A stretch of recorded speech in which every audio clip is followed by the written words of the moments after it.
tutorial, I'm gonna show you how to delete your conversation in Instagram using your mobile devices. So if you want to know how I did it, just keep on watching. So first of all, if you're using Android phone, don't worry because the process is still the same. So now let's get started.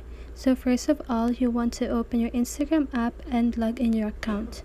So now just go ahead and swipe your finger from right to left so that you can go to the messages area.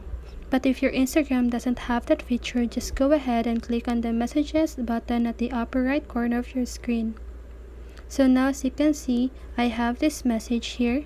So if you want to delete that, you just need to swipe your finger from right to left.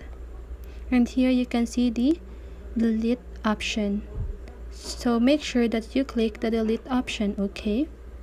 So now as you can see here, there's a confirmation if you really want to delete this chat or this conversation. So if you're sure about that, just go ahead and click on delete, and that is how you do it. I hope this video helped you, and if it did, make sure to like, subscribe, and hit the bell notification so you won't miss a video. See you in the next one and have a great day.